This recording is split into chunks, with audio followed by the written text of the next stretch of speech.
Hello, beloved ones. Rosie Glow here with a little energy update download from Grace. So for all of you StarSeeds, all of you who are wanting to shift your perspective to a 5D focus, you are so in the right place. And if you're here for the first time, why not subscribe to Grace by hitting that subscribe button and the notifications button? And then you'll know every time there's a Grace download, because there are lots and lots and lots. And what I do is I work as a multidimensional success coach, helping people bridge the world of 3D and 5D through the 4D illusions that seem to be occurring. And this is why I wanted to go into this energy update with that clarity. Whoever's here, say hello. I'd love to know who you are. So we've just had a new moon in Libra, and we set the codes for that. So if you haven't yet taken part in the meditation, I highly recommend you check out the co-creation meditation. There's a couple of videos back. And recognize that what is happening is a huge upgrade in the masculine and the feminine presently, so that we can shed the energy that is wounded. We can make peace with it. We can bring it to light. We can love it up, so that we can mature our inner family, our inner father and inner mother, to be able to hold our inner child and to give our inner child what it didn't have growing up. This is why I wanted to talk a little bit about narcissism and a little bit about the grief that is hugely in the collective right now. There's a massive purge of grief.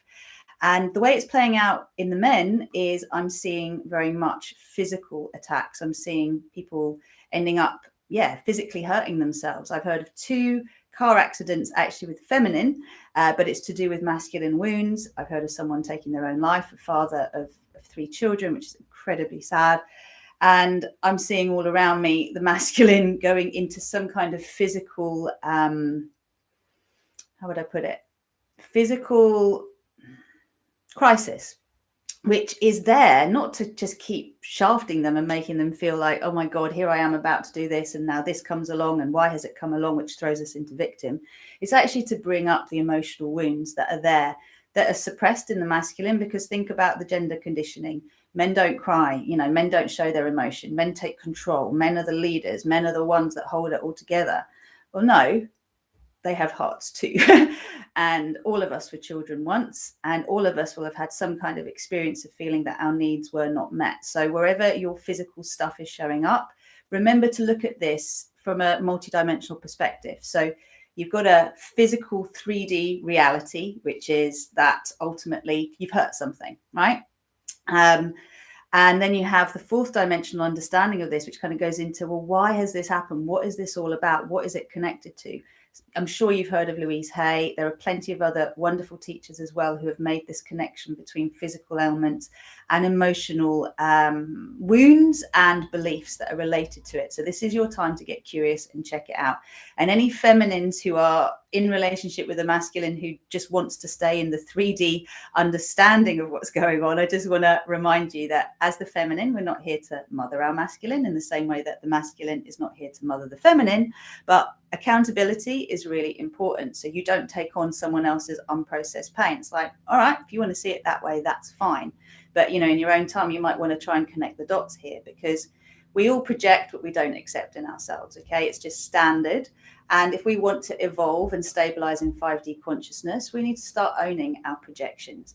So the physical ailment is a manifestation of unprocessed emotional pain and beliefs that are not serving ascension. They have to come up. Remember what I've said before. The people that are the world's leaders currently are not emotionally evolved. They are not heart-centered. It is changing, and it will change. We have to be very careful, because there's been a lot of wolves in sheep's clothing. We've idolized leaders that have come in at different times, certain US presidents from a while back, and a few other things that occur. Often we'll see a form and go, oh, this is progress, because maybe the form is a woman or a transgender person or something that looks like progress is being made. But you have to marry the messages with the front. Okay, what is being said? What is being done by these individuals? Is it in integrity? Is it in alignment? Is there transparency? Is there accountability? And I'm sure we can all agree that there's very little transparency and accountability in this world presently, but that's why everything is coming up. And I am adamant, I could be wrong, but I am adamant that the way that we are working at the moment is we are actually processing World War trauma. everything that's gone on in the last 18 months, fear, pain, grief, judgment, who's the enemy, the common good, all of this stuff, it's all been kind of revisiting. And, dare anyone compare what's been going on to the Nazi Germany regime, for example? There's been a lot of attack around that. People going, how dare you? There's nothing like that. No comparison. And yet, if you strip the story away and you look at what's been happening, there's some very similar parallels that we can observe without judging. Now let's move to the feminine. So the feminine's been basically moving through a lot of emotional wounding. Okay. I know a lot of us have been waking up kind of feeling just really challenging emotions, like feeling empty, feeling sad, feeling grief, feeling longing for things to be different to how they are, starting to see where there's a mismatch between our intentions and what is possible, for example, because very often we can see, I don't know about you, but this has been a story for me, is I could see the potential in people. Like I would do this all the time in relationships. It'd be like, I can see the potential of who this guy can be. But the potential and the reality are two different things. And what distinguishes it is free will. And also having compassion for the fact that sometimes people's blind spots are just so in place because of trauma that they're not going to be able to overcome it in this lifetime. So having the compassion to accept where everyone is on their journey and to practice radical self-love, but also the boundaries to not keep allowing into our energy field that which is vexatious to our spirit. So I'm going to ask the question to the women, what fires are you feeding right now? To quote Abraham Hicks, anything, and thank you to one of my very wise teachers for reminding me of this, anything you focus on for 17 seconds or more, you're basically saying to the universe, more of this, please, right? So like attracts like. If you're getting caught up in a story and you're churning it over and you're talking about it, and you're talking about it from a point of view of wanting to blame, shame, be a victim or be a persecutor, or a rescuer even, you're going to be seeing this now, and it's going to be very, very uncomfortable, right? So what is very important for us to hold in our hearts is that all of us are doing the very best we can, but we have to make choices for ourselves. This is our free will. I don't need to keep entering into this fire. It burns me every time. Whatever I learn from it, the price is too high. So I'm going to leave this alone. And that might mean that you're stepping away from relationships. It might mean you're stepping away from friendships. It might be that you're stepping away from an employment situation, because you can see the good you do there, but ultimately it's just not valued enough and it's draining. So it's very important to look at the balance of your energy, what you put in and what you get out. And all of us have a predisposition to either being a victim, being a rescuer, being a persecutor, which is kind of like our self-defense mechanism. And from a 5D perspective, we're all co-creators of our reality, but we have to claim we are sovereign in order to be able to actualize that power. And, with it comes tremendous responsibility. You can't say I'm the co-creator of my reality, but I'm just going to blame everybody and shame them and judge them and condemn and then say, but I'm in 5D. No, you're not. You're not. You're deluding yourself. All right. So we all have blind spots and we all have Achilles heels, and they're there to teach us a lot about ourselves, where we could bring more love to ourselves and what are the plasters we use to put over our wounds. So how do we self-medicate? How do we create dependencies? Like, what happens if you just don't go to your usual crutch? What happens if you actually allow yourself even a pause, a break, an expansion of time between I'm feeling this, it's uncomfortable, so I'm going to go and do this to make myself feel better. All of us have dependencies, okay? And, in my life, I've been going through from heavy dependencies to microdosing to then being able to let things go and to feel the pain underneath. And it's one thing when the inner masculine and the inner feminine are up leveling to recognize that there are inner child wounds, but very often they can be masked by inner teen wounds. So from the multidimensional perspective of, okay, here's the physical reality, if you like, of what I'm experiencing. 4D, what is my mind taking me to? What stories is it opening up for me? Where is it taking me to try and find solutions? How obsessed am I with seeking to understand? Because we seek to understand so we can feel safe. And there are some really great teachers out there who will basically say to you that if you understand something, you can be free of it. And I feel like that's a part of the story, and it does depend on how when I say evolved, how much your soul has grown from its infancy, how many lifetimes it's had, how well-rounded it is in terms of what it's experienced, as to whether just working with the mind is going to be enough for you.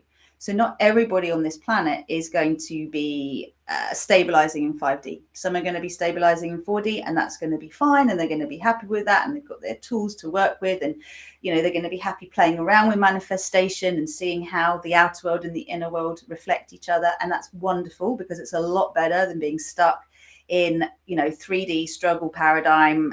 Everything's happening to me, I'm a victim, I just do what I'm told, and then I'll be safe. I'll keep looking outward for the answer rather than inward.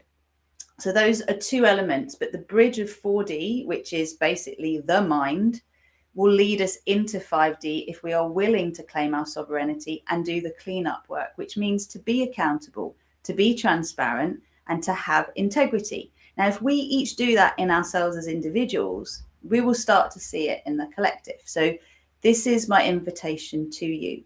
If you want to stabilize in 5D, then you need to accept that that comes with responsibility.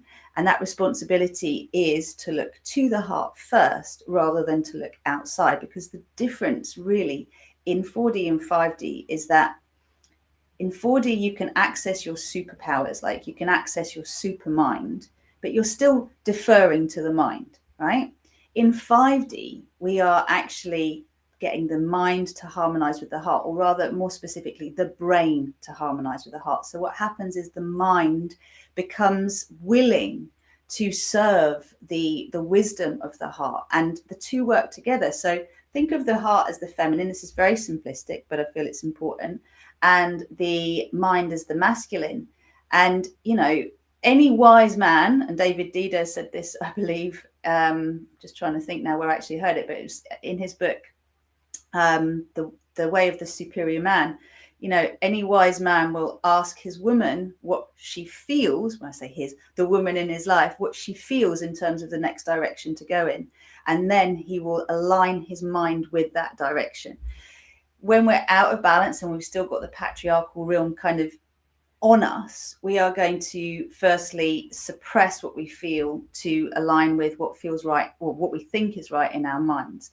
And you can shift your programming, but your soul is in your heart.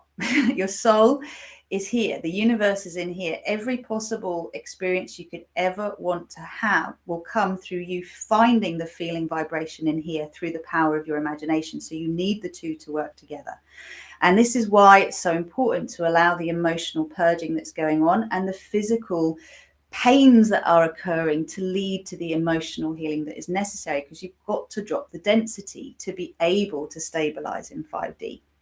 And 5D consciousness is going to be the leading edge of the new earth paradigm. The leaders of the future need to be stabilized in 5D if we are going to anchor the paradise codes back into our beautiful planet.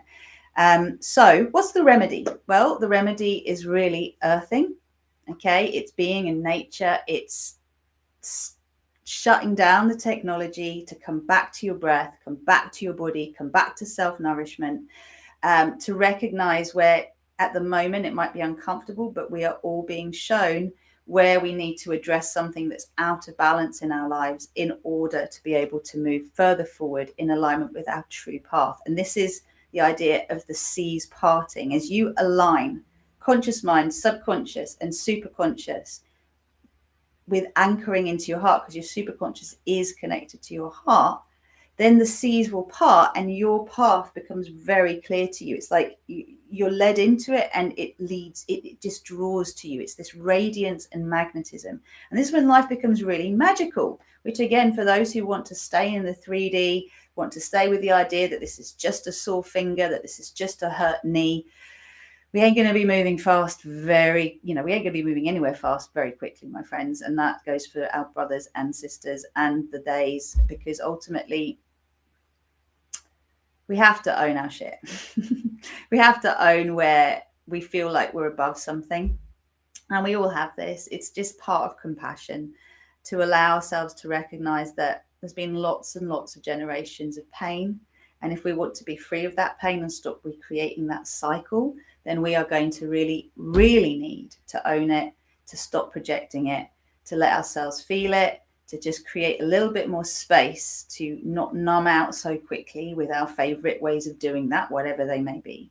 And just to give that opportunity for a little bit more of the shedding, because you're not going to bring more in. If you allow yourself to let it go, you'll be able to raise your frequency up and stabilize there. And that's why the co-creation meditations, the energy healings are so important that I'm offering here and also through my Rosy Glow Inner Circle, because, you know, we need new tools for the new earth paradigm. It's really not about the old way of doing things. And everyone has free will, but the more of us that choose to actually step up, the faster things are going to actually work.